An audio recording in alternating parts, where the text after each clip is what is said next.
Well, guys, we got another exciting adventure today. It's a bit brisky, I guess. We got a high of 23 degrees right now. It's supposed to be 31, 32 for all day high. So hopefully that comes sooner than later, but it's doubtful. We're going back on a bit of a junkyard hunt again today for some more parts for the S10. The other day when we did the hopping to pull the parts, the second location I didn't show you did have something that's intriguing me now, and we're going to go back and check it out. So there was a mid-90s S10 there that had a manual shift transfer case. And I didn't know a lot about it at that time. I know I've never really seen one. So I started looking into it. And, my whole purpose with this truck and going through it is simplicity for redundancy. And I've had plenty of S10s in the past that have experienced bad four-wheel drive shift computers, bad actuators, front diff locks, with the vacuum actuator, vacuum switches, hoses, the whole nine, the whole system. I don't want to say it's a terrible design, but if it's fresh, it works good. As you start aging, you have problems. So I started poking around on some of the forums, looking at the guys that did the conversions, found a couple videos. So today we're going to go back to the Canton pull apart and grab a couple key pieces off of that truck for the manual transfer case conversion. There's also some cool parts there that I'll show you guys. If anybody wants to head to that location, I'm not going to do anything with them, but every now and then I know pull apart prices are going up and up and up, but you can still get a deal on a few things there. So right now we're going to head north back into Cleveland. We were looking on the Junkyard locator, the car dash part, and I found a manual shift transfer case listed at a junkyard up there for about $65 less than what pull apart would end up being, and I don't have to pull it. It's on the shelf. I pay them, they put it in my truck, and then we can head down the pull apart and grab the shifter, the shift cable, and the support bracket down at the transmission. There's also been a local gentleman who I'm going to leave anonymous, but he responded to a post of mine asking about a center console for a manual shift transfer case, and he happens to have one and a few other key pieces like an additional shift cable, some wiring harness bits, things like that to make the swap possible. So we just stopped at the Pilot. We got fueled up. There's not a sea of FedEx trucks here today, unfortunately, so I can't pan around and complain about that. But we're gonna head to this Cleveland yard and see what they're all about and go get this transfer case. All right, guys, we just got loaded up. We got the manual shift 231 transfer case in the truck from this yard here. It's kind of cool to see that these inner city yards are still holding on and that they're taking care of the customers. Like I said, the price on this transfer case, maybe it was priced so cheap because it's old inventory that they don't really carry anymore. The guy at the counter was telling me they tried not to have any parts or cars in the yard that are older than 12 years because this stuff doesn't move. So I guess I kind of lucked out, but buying the transfer case from them was way cheaper than going to pull apart and having to pull it myself. So that was pretty exciting. I guess the only exception would be is if we go down to pull apart and the transfer case is a 231 HD instead of a regular 231, then we might have to pull it. But as of right now, I'm planning on just going to get the shifter and the shift cable and the retaining bracket that mounts on the mounting flange for the transfer case. So we'll see what happens. But we're in the city now, cruising along. We're about to head a little over an hour down south to go to the southernmost pull apart, and we'll get some more treasure. Well, guys, I guess if it fits, it ships. I just had to get a quick clip of this. It's pretty funny. You gotta do what it takes. Get your materials to the job. All right, we made it to the pull apart. You can see it way over yonder. I kind of thought ahead today because I don't need much. So I grabbed a smaller tool bag. So we're gonna take some necessities out of the big booty bag here, put it in the small tool bag, and just go get what we need so we don't have to lug this all around. If we end up finding more treasure, I'll come out and get a couple more tools. But as of right now, I'm just taking in the bare minimum. We're just here right now for that shifter and the shift cable with the support bracket. So we'll see you guys inside. What an absolute pleasant experience coming in here. You know, after being to the one up north in Cleveland, and it was a complete crapshoot, you know, with the inventory all mixed up. You know, I touched on the Akron yard being organized. But, you know, for these pull aparts and the U-pull-its and I think pick apart, I think they're all grouped together. You have to have a VIP club membership, right? And it just cuts down your admission fee for coming in here. They charge you $2. If you're a member, it's $1. But, you know, I haven't been to these yards in 3 years. So when I went to Cleveland, they asked me for my information to look up my account, told me they didn't have an account. Well, they went to like a mobile service. So since I never had the mobile app and didn't respond to it, I wasn't in their system. Well, I came down here and this nice woman pulled up my account, told me the date that I was in here, and reset up my VIP account because they still had all my information in the system. It's just the people at the other yard didn't want to go to the main computer and look it up. It's crazy. But we got some jewels here. The yard's organized. It's actually sectioned off, you know. As you can see, we got imports, more imports, and then the GM section starts. The Ford section starts right there. Everything's laid out exactly how it's supposed to be. And it's nice and organized. This yard's a lot cleaner too, you know, as far as general housekeeping and stuff goes. The Blazer we're looking at, she told me is in row 114.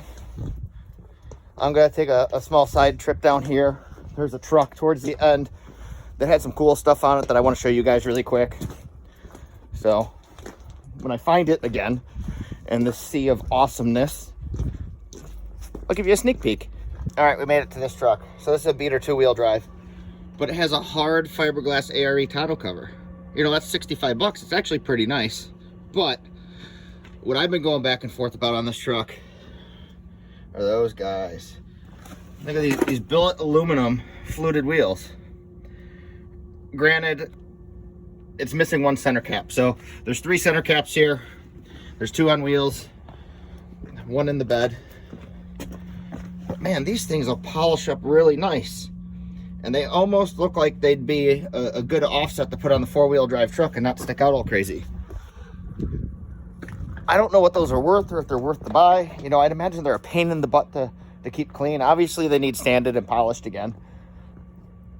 But it's like 48 bucks per wheel for an aluminum wheel. Now, for a billet wheel like that, I think that's a really good price. You know, I won't pay that for a factory wheel unless I absolutely needed it. But it just goes to show you that there's still some treasure out here. I'm going to venture down a couple more rows and get to the actual truck that we're here for. And then maybe we can explore a little bit after we get our parts. And here we have it, guys, our Junkyard Jewel. I know it doesn't look like much, but this is what we drove here for. Check it out. Damn. Floor shift 4x4. This is awesome. There might be some things new. I guess the lady told me that they're also set in cars, so we might poke around a little bit after we pull this. But our main focus right now is to get the shifter, the shift cable, and that transmission bracket. So let's get after it. Well, this might be kind of a pain in the butt. There's our cable and that bracket we need. We gotta get it off the transfer case, get that bracket off, and then work forward. But look at that mod. They got the transmission shift cable tied to the front drive shaft. Like, oops. Well, we're getting it, guys. It's not easy because dummy Dave here forgot to bring some short sockets. So we got the ratchet like all chooched up in here. We gotta push on it with the screwdriver because it's on a goofy angle. I don't know why it won't focus, but we got her broke loose. So there's the one of the 2 bolts. Hopefully we can get to the top one because it looks like it's a major pain in the butt. Let's see if we can see you guys up in there. Yeah, we got the bottom bolt out. Oh, the top bolt's way up there. That's gonna be hard. I might go back to the truck and get the saws on and just cut a hole in the floor. That might be easier. Let's see what we can make happen. All right, guys, I had enough of that for the time being. I think I'm going to go out to the truck, get a Sawzall, and we're going to put a cut right in this area, and then we'll be able to get to that bolt from the top. But in the meantime, we're going to work on getting this little console out we don't need, but we need the shift lever.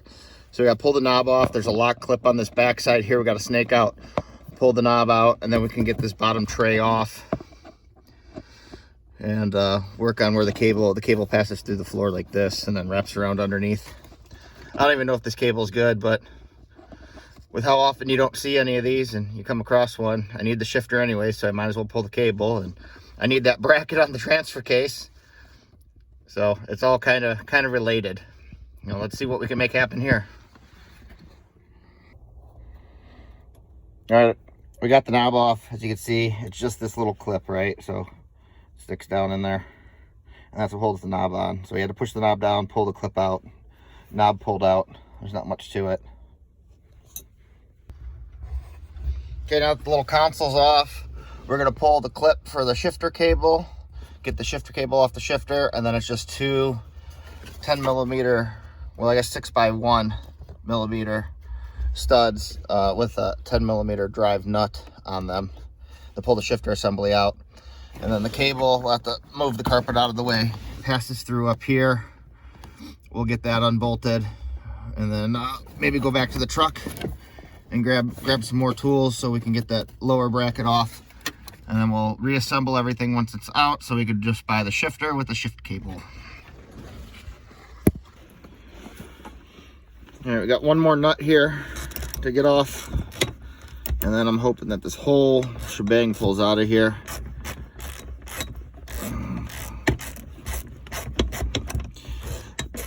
You know, I have so many tools at home that would make this easier. Kind of sucks when you bring limited tools. Oh no, what's caught? Just is it caught on the carpet? Like I don't even have anything to cut the carpet.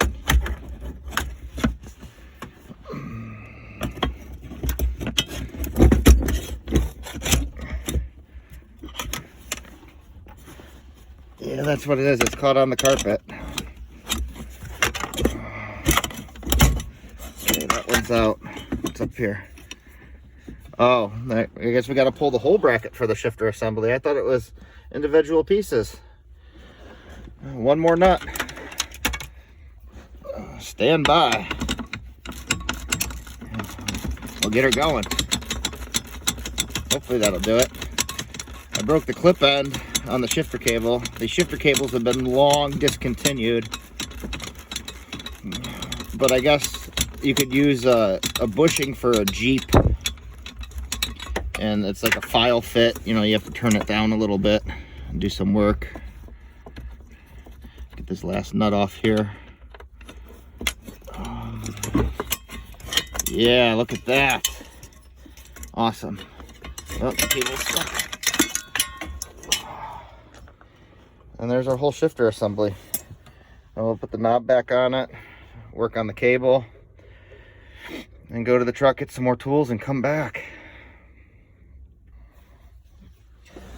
Okay, we got one more bolt on this cable retainer. It's kind of like, I guess, a zip screw. Again, it's not the right tool for the job. I got this little 1/4-inch bit adapter set that I brought, and then I just threw an 8 millimeter and a 7 millimeter socket in it, because my 3/8 set has everything else. You know, it's just bare minimum here at the yard. It just kind of sucks because it makes things a lot harder sometimes. But we got this loose. I don't even know how this comes out of here. It might feed out from the bottom, so once we get that bracket unbolted, we may have to try to take the cable off of it, which is gonna suck. All right, back at the truck. We grab the Sawzall, the pry bar.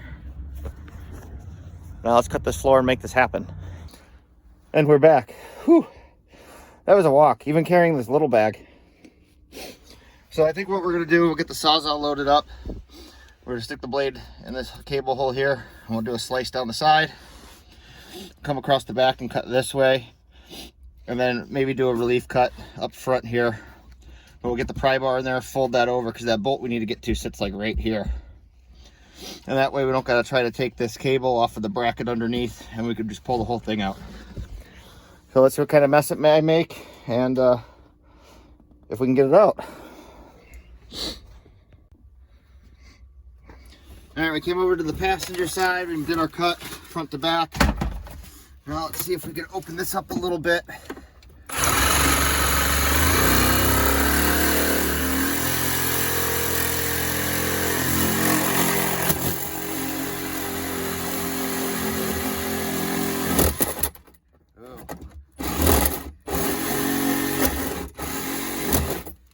Should be enough. I'm right into a big spot weld where that stud is. I'm gonna try to do the same thing back here though.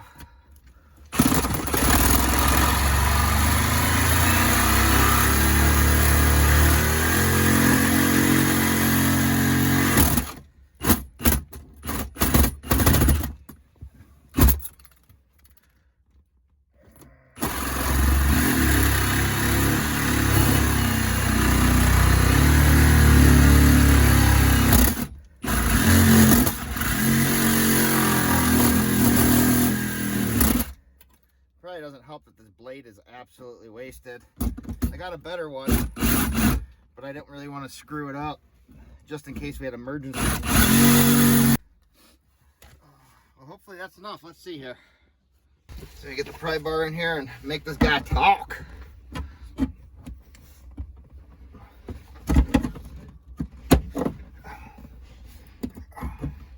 Oh yeah, there's a real big thick piece of metal here.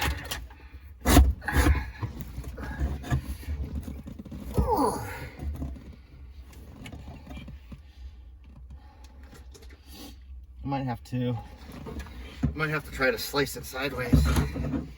But this is a big old thick piece in here.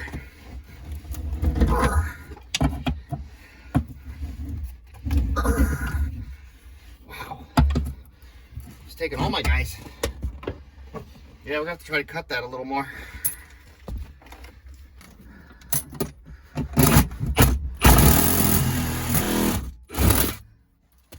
Let's see if that does it. Please be enough. Ooh.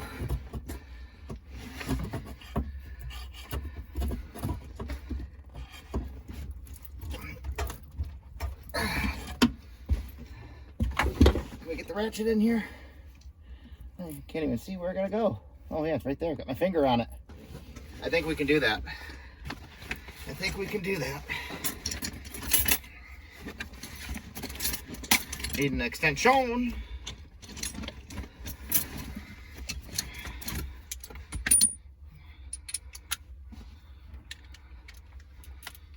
Whether it works or not, I don't know. We're in the blind. Let's see. Where's that bolt? Right there.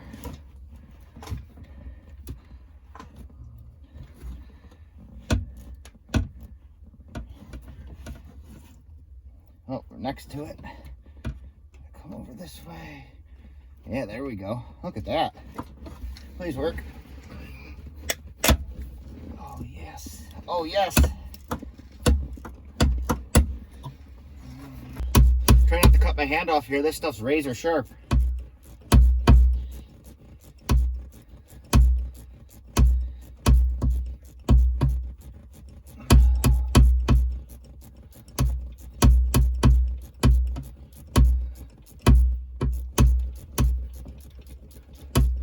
Yeah, boy.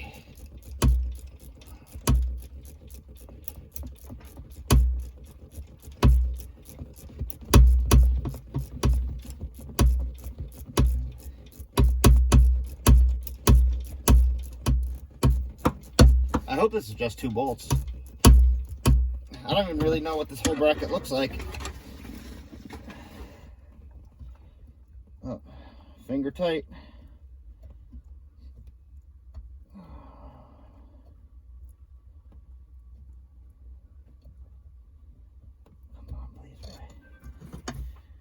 There's our bolt.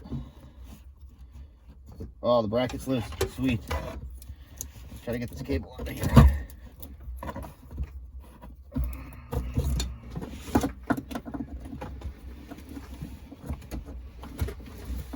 Oh, there's some stuff in the way down here.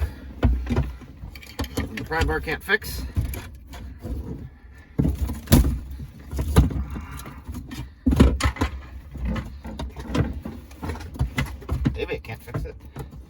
it's so close.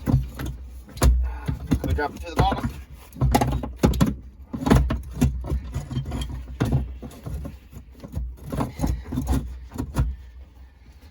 These fuel lines are kind of getting me a little bit.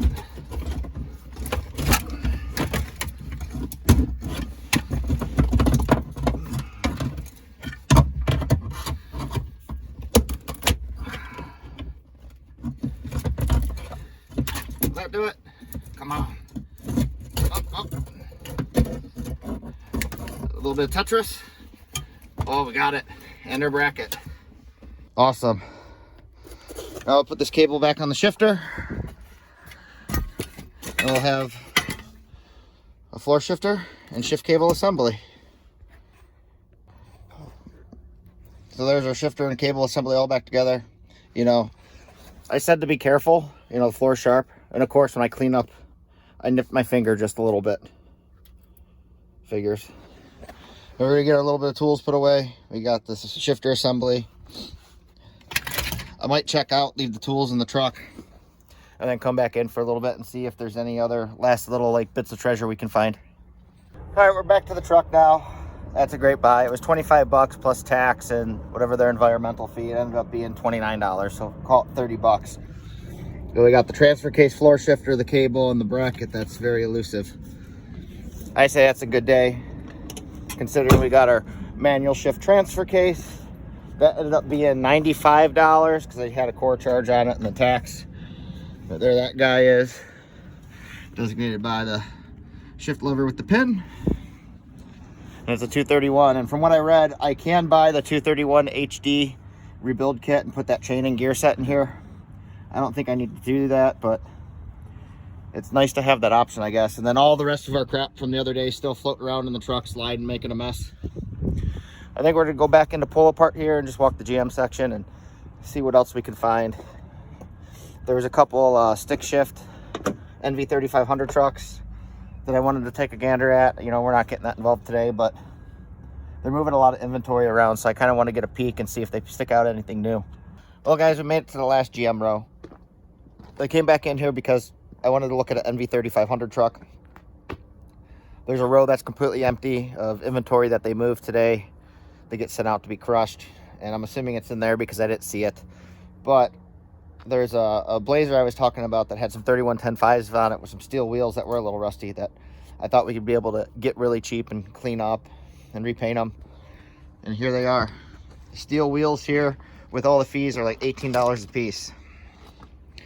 I just don't know if these wheels are worth that effort putting in there. I don't think I really want to go that direction with the truck anyways. I'll probably just keep the factory wheels on it.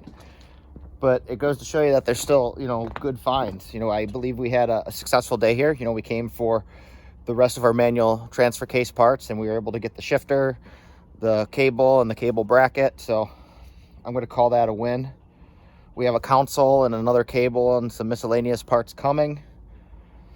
So we can go over all that when we get it, and then determine when we're going to put it in the truck. I don't think it's going to be a right now thing, but it's going to be an eventually thing. Unless we save it for the Blazer build. I mean, that's always a possibility too. You know, we're going to have that going on after we get this crew cab daily driver taken care of. But there's those wheels again. You know, like I said, they're gross. I'm sure we can clean them up and paint them, but the effort you have in to clean them up and then, you know, go buying a quarter single stage and the prep and the paint them, I don't think it's worth it. But if you needed a budget wheel, here you go. So we're going to call it here. Again, I thank you guys for coming along. You know, we had a good, successful day of traveling to, you know, these two different junkyards. And just remember, kindness is free. It doesn't cost you anything to be a decent person and try to inspire someone. And today, I hope I inspired you, rolling around in this junkyard and getting dirty, cutting my finger. You know, it's all in the fun of it, right? These little trucks are neat. You know, parts are still available. Some things are getting harder to find, but it's still out here if you scrounge around and do it. So get out there, work on your projects, and let's get her done together. I appreciate you guys, and thank you.